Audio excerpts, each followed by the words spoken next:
notice a lot of Australian whiskey has no age statement?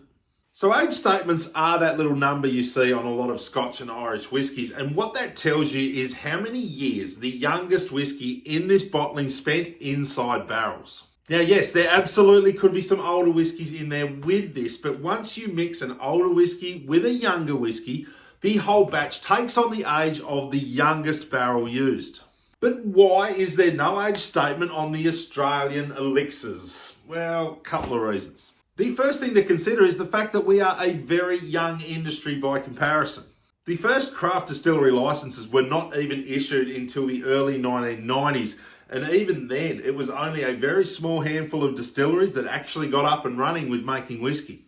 The real distillery emergence and the boom of new whiskey makers didn't really start until early to mid 2000s.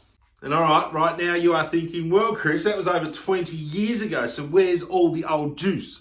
Well, the other thing to consider is that 95% of all the distilleries that start in Australia are small independent operations that have very limited capital to invest. And that means the expense of producing big volumes of spirit to put in big barrels and wait a decade or more to see any kind of return just isn't feasible.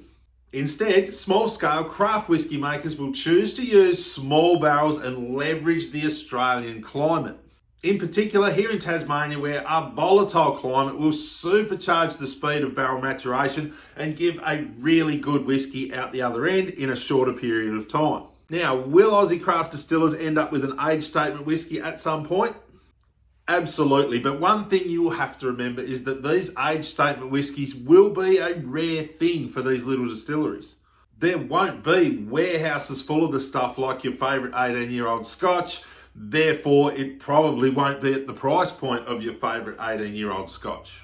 In fact, there is already some age statement Tasmanian whiskey out there, but if your whiskey budget is anything like mine, you're probably going to find it hard to come at a bottle of that anytime soon. But listen, thanks guys for watching. If you enjoyed this video, please hit that like button. Feel free to leave a question or a comment, and I'll see you guys again soon. Later.